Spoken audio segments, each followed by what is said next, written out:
Go, go, go. Go, go, go. Go, go, go.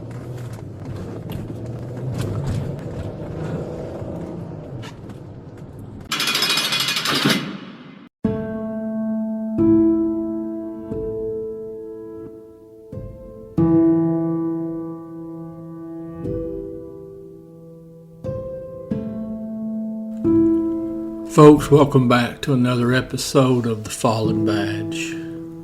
Today's episode, we're going to be talking about officers that were murdered from the Atlanta Police Department, Baltimore Police Department, New York Police Department, San Francisco Police Department, and we'll discuss how all these murders are related.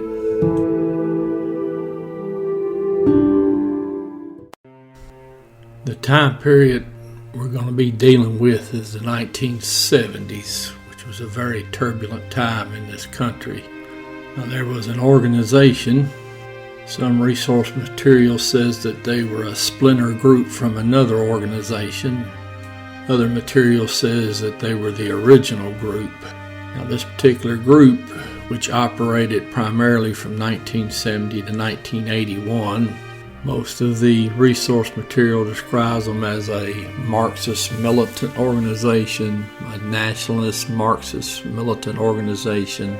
Now, similar to most of the groups from the 60s and 70s that were wanting social change, it was all about the armed struggle, and that the group said there was a need to take up arms. Now, of course, all of these groups, all of them, seemed to have one thing in common. It was all about attacking the police. Because the police are the most visible, obvious representatives of the government. Now, this particular group here, they did bombings, they did robberies, which their term for robberies was expropriations. Whatever, I guess, gets you through the day. Now, they also dabbled in prison breaks for some of their members. Officer Donald Sager, he was 35 years old. He had 12 years with the Baltimore Police Department. Now, he was a Korean War veteran. Now, he had a wife and he had a child. It's April 24th, 1970. Now, he's riding a two-man car, which was still prevalent in the 70s. They got a call to an apartment in the 1200 block of Myrtle Avenue. Now, that's over in West Baltimore. So they make the scene, they make the call, they take care of the call, they come back out, they get back in their cruiser, and they're sitting inside and they're finishing up the paperwork on this report. Now, Officer Sager is the driver. Now, while they're sitting in the car, three individuals walk up to the car. Now, they go to the rear of the squad car. All three individuals pull out handguns and they start shooting into the car. Now, Officer Sager is hit and killed almost immediately by one of the first rounds. Now, his partner is able to get out of the car and is attempted to defend himself, and he's hit multiple times, and he's found laying between the sidewalk and the passenger side of the squad car. Now, the three suspects take off. A lot of police make the scene in a hurry, and they're able to shut the area down. Now, during their search of the area, they're able to locate and arrest three suspects. They're also able to locate and recover three pistols and gloves. Two of the suspects were found under the back porch of a house that was over there near 723 West Lafayette, which is about 3 blocks from the shooting scene. Now, they test fire the guns and they get a ballistic match on the rounds that killed Officer Sager. Also, from what I understand, some of the rounds that hit his partner were matched up to the weapons recovered.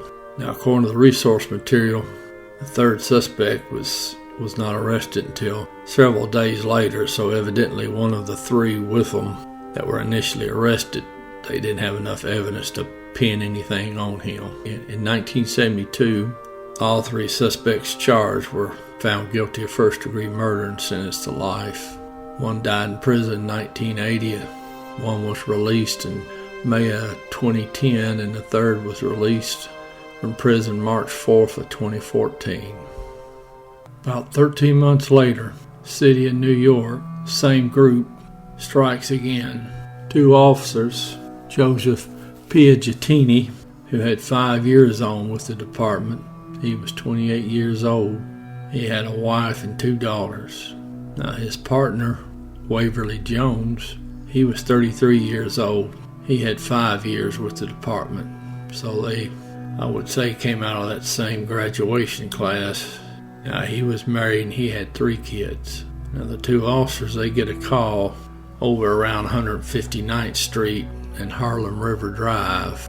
Now according to the resource material, this call was bogus. It was placed by members of this subversive group.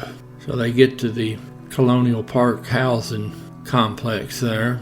Now the walk is probably 100 yards or so from where they had to park their squad car to being able to get inside the building. When they get inside the building, they go up to the address, they don't find anything, they come back down, and they're walking back out to their car.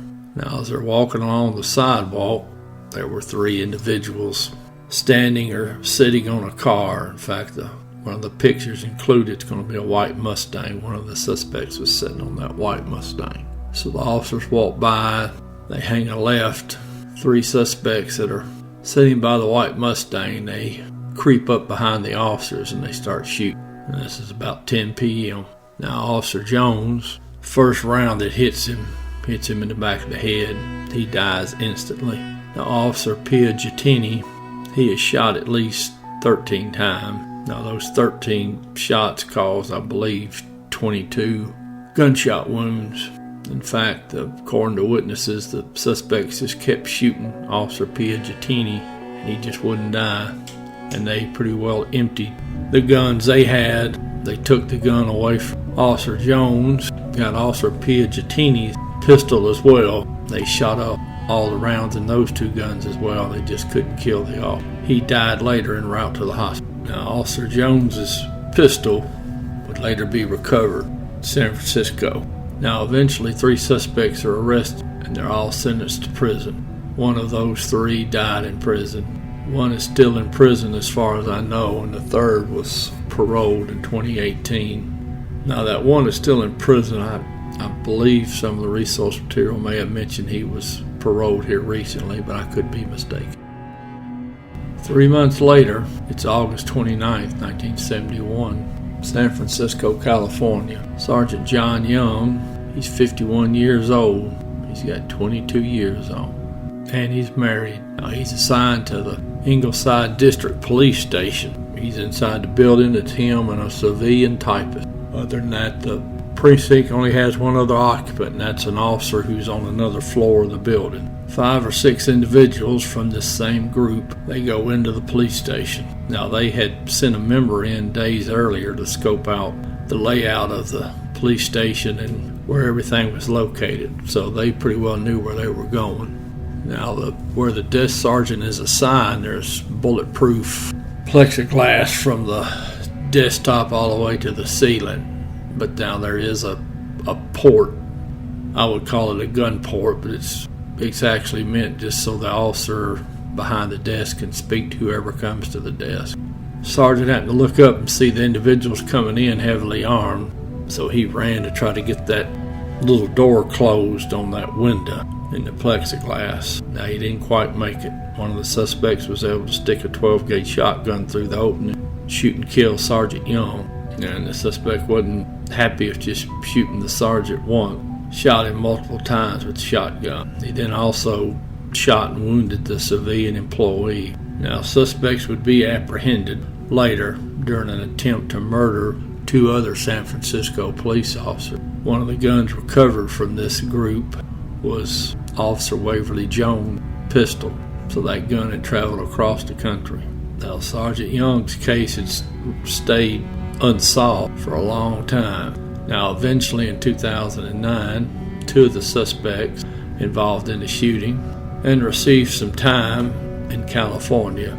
Then they were transferred back to New York because some of these same suspects had been involved in the murder of Officer Jones and Officer Pitini.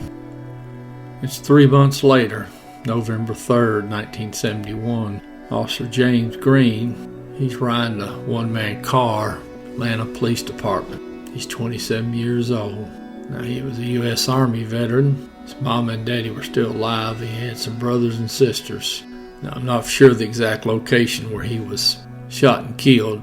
All the resource material I found, and not one sentence is devoted to the location of his shooting, including the appellate court information I found. What resource material I did find indicates that Officer Green had pulled into a gas station that was closed, and he was staying in his police cruiser. Now, I've gotten other information that says he was operating the police van, which means he'd have been the transport van. Now, two members of this same group, they come up to the van.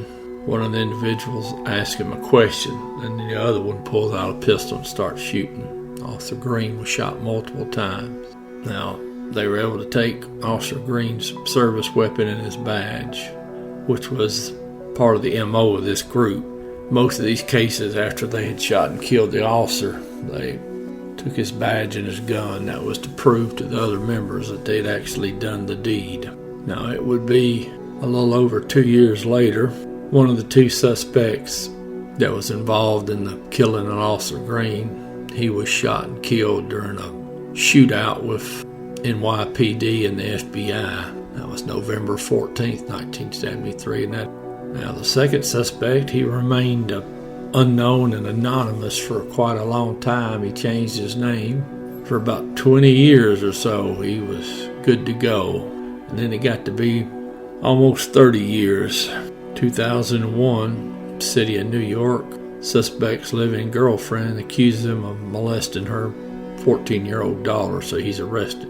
Now, once they get him down, book him in, they find out what his real name is. So he's charged with murder. He's convicted of that murder October 13th of 2003, and he's sentenced to life in prison. 2 months after Officer Green is murdered, city of New York, January 27th, 1972, Officer Gregory Foster, he's 22 years old. He's got 1 year on the job, a wife, 2 kids. His mama and daddy are still alive, and he's got 5 brothers and sisters. Now, he's walking a footbeat with Officer Rocco Laurie. Now, Laurie's got 2 years on, and he's married. Now, these two officers had served together in the Marine Corps in Vietnam. They were actually in the same unit. So obviously they were very close. So they both get on with the City of New York Police Department, and they're able to get permission to work in the same precinct and actually work together as partners, which I think is a really cool thing. Now, Officer Laurie and Officer Foster, they're doing their foot patrol, and it's beginning to snow, and it's very cold. Now, they're on Avenue B, right near East 11th Street. Now, as they're walking down the sidewalk, there's 3 or 4 suspects involved. They are walking in the opposite direction. They pass by the officers, and they turn around and they start shooting. And they shoot the officers in the back. And then they keep shooting the officers, and they keep shooting the officers, and they keep shooting the officers. One of the suspects even was dancing around the body of the 2 dead officers, firing what rounds he had left into the air. Now, one of the suspects involved in the execution of Officer Laurie and Officer Foster, he was later shot and killed in a gun battle with St. Louis police. Now, the second suspect, he was arrested near the scene, and he had Officer Laurie's service pistol in his possession because, as they'd done in previous cases when possible, they had taken Officer Laurie's pistol and Officer Foster's pistol. Now, he was arrested up in St. Louis during that gun battle. He was sent back to New York. He got popped with 2 counts of murder. Now, he beat the charge in New York. I don't know how you beat that charge when you got the pistol in your possession of a dead police officer. Now, he went back to St. Louis, Missouri, and he got 25 years in prison. Now, third suspect was captured a year later in New Orleans. Now, he got life in prison for his involvement in the murder of Officer Jones and Officer Pitini in New York.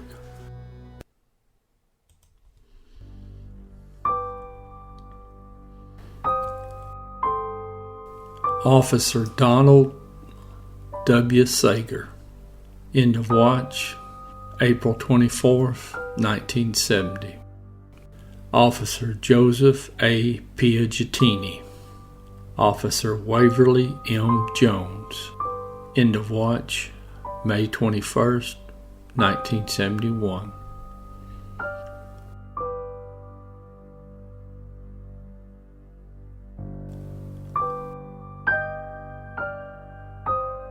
Sergeant John Victor Young.